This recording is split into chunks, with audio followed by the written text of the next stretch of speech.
Want to keep up with the latest LEGO Maker 96.1 videos? Make sure to subscribe and ring that bell.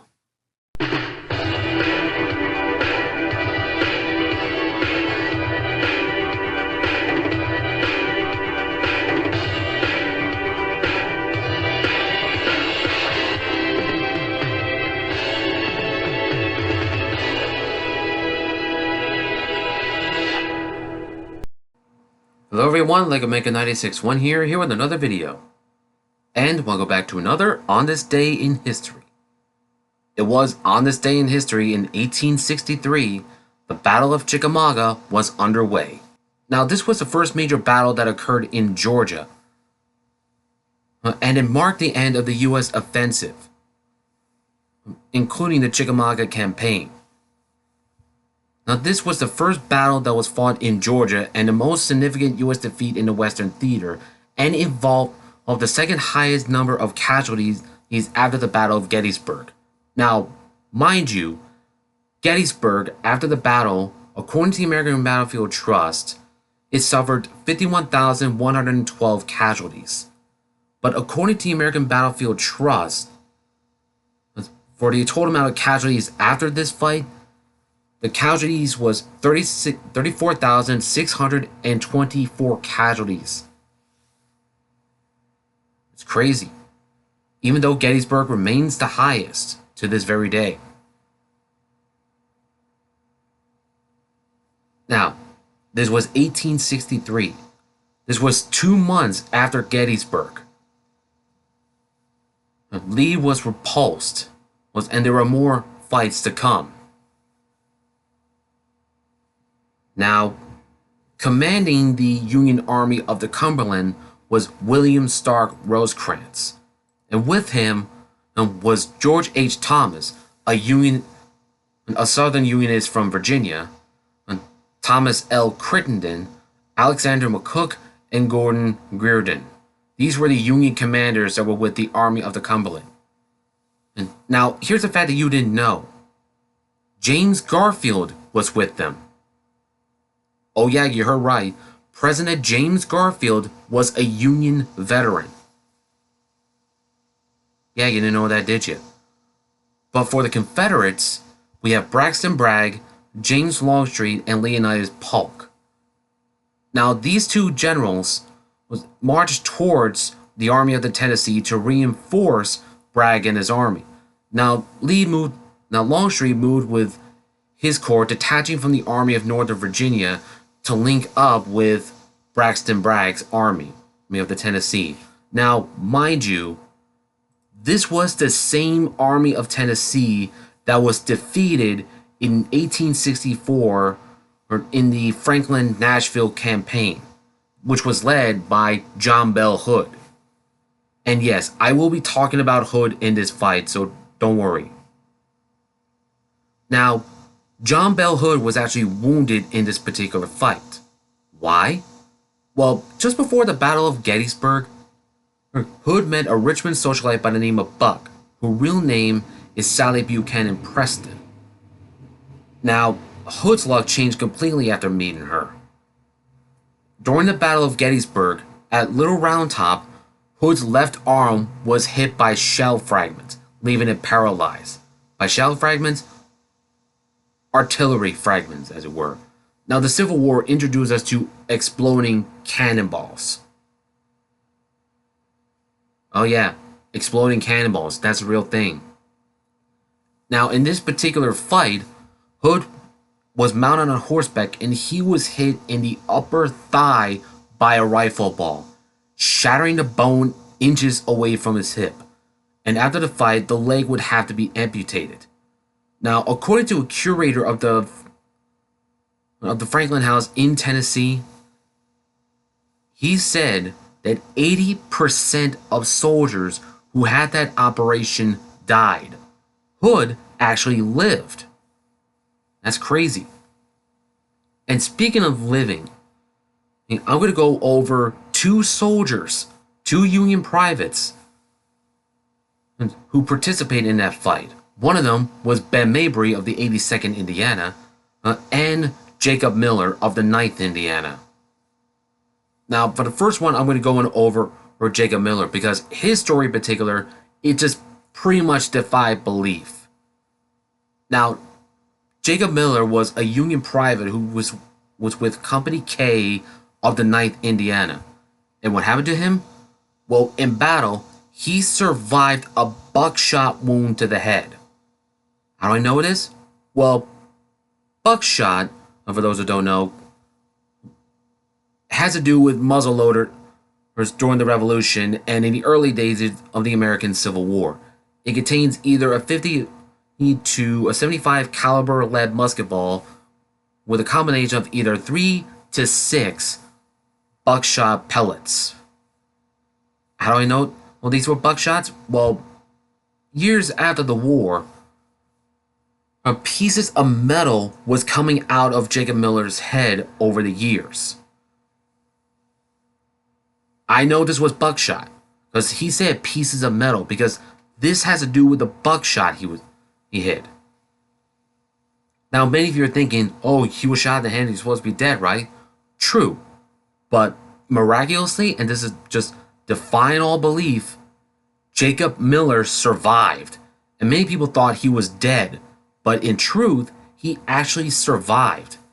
And even though he was wounded and was bleeding from the wound when he received from that buckshot, he found himself behind Confederate lines and he was struggling to make his way back to Union lines to get to a field hospital or to tend to his wound.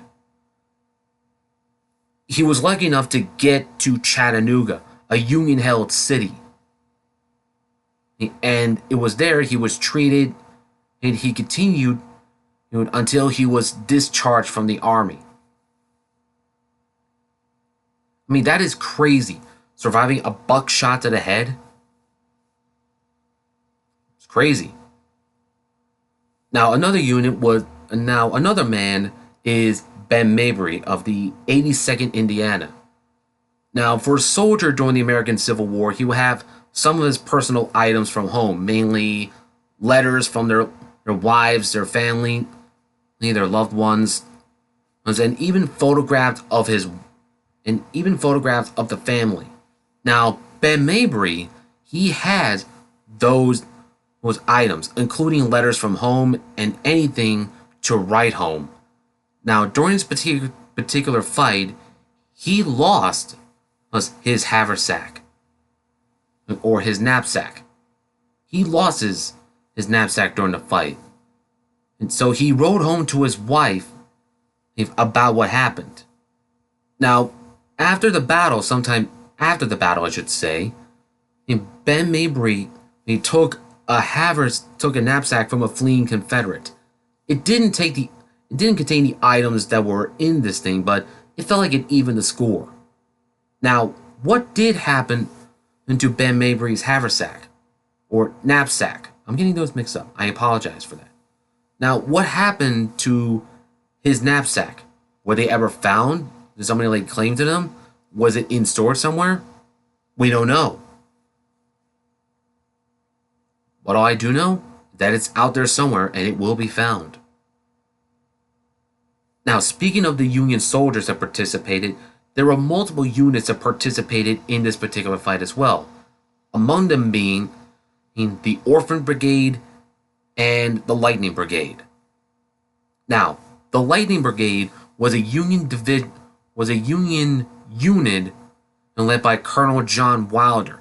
And this unit in particular, it fought mounted. It was mounted infantry. Now, mind you, mounted infantry has been around since pre-gunpowder days. Now, these were guys that were seen riding on horseback while wearing infantry-style garment, infantry-style equipment. The reason why for this formation? Well, John Wilder, or the colonel in charge of the 72nd Indiana, envisioned his men fighting in a new style, mounted. And this particular gun that he sees his men fighting in was the new Spencer rifle. Now, mind you, during the American Civil War, the Civil War saw all kinds of inventions. We did see revolvers because it became painfully obvious for officers and cavalrymen, including artillery in particular, they need to be armed with revolvers. There's also the introduction of breech loaders. You know the 1873 trapdoor Springfield? Well, that was a precursor to breech loading weapons. Well, it was the ancestor of the breech loading weapons that were used during the Civil War. Now, breech loaders did come around, but now breech loaders were around, but they didn't see much progress. That's true. Now, these two guns that were used during the Civil War was the 1860 Henry and the 1860 Spencer. Now, Wilder's men were armed with the Spencer. Now, this was a 7-shot magazine-fed breech-loading weapon, and it pretty much just dominated the battlefield. During Chickamauga, yes, it was Chickamauga, Wilder's men used with the Spencer. In fact, even before or Chickamauga, it was used during Chattanooga. Now, Wilder and his men held a defensive position while Confederate soldiers were coming upon them. Now, the Spencer became an irritation for the Confederates, but loved by Union troops. But what did happen to the Lightning Brigade after the battle? Well, they continued on, but they were revamped as cavalrymen. I mean, it's a shame. I would love to see these guys continue on as mounted infantry. Now, another unit that has to do with being mounted infantry later on, it was the Kentucky Orphan Brigade. Now, these were soldiers from Kentucky that were orphaned from their own army and even from their own state. They were orphaned from their own state. Now, Kentucky, Maryland, West Virginia, Missouri, they were border states, but yet some of them went north, some of the people went north, some people went to the south. I guess they don't call it a Civil War for nothing. And yes, Lincoln was from Kentucky, but he moved to Illinois. But here's a fact that you didn't know. Abraham Lincoln's brother-in-law, Benjamin Helm, he was with the Kentucky Orphan Brigade. And it was in this particular fight that he was killed in action. Now, when the Lincolns got word of Benjamin Helm's death, they held a private service for the loss of Lincoln's brother-in-law. I mean, I know you're thinking, but hey, he was family.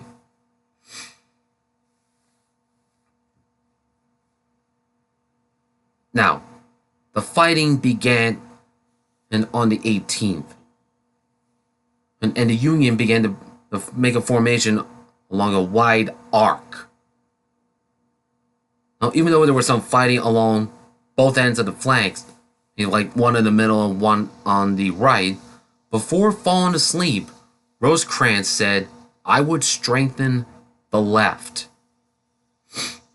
But Confederates did hear that there was a gap in the Confederate Union lines, but one did exist when Rosecrans said that I would strengthen the left.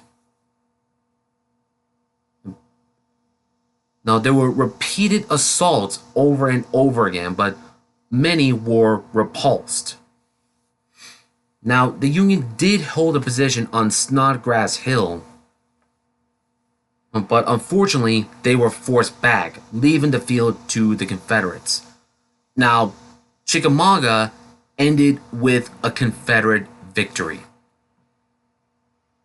But for the strength of the Union Army as well as the Confederate Army, according to Wikipedia and the American Battlefield Trust, the total amount of strength was the same. For the Union strength, it was 60,000, with the Confederates being 65,000. With the combined total forces that were engaged, 125,000 forces that were engaged. This was total. But for the total amount of casualties, it was pretty much the same as it was on American Battlefield Trust, with an estimated total of 34,624 total. For the Union losses, it was 16,170. The Confederates, 18,454 casualties total.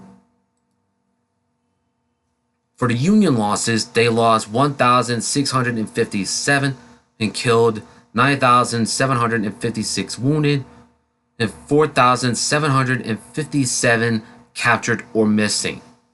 The Confederates, 2,312, 14,674 wounded, and 1,468 captured or missing.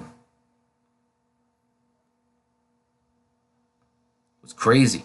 Now, this fight in particular was the second highest number of casualties after Gettysburg. But even though Gettysburg still ranks the highest.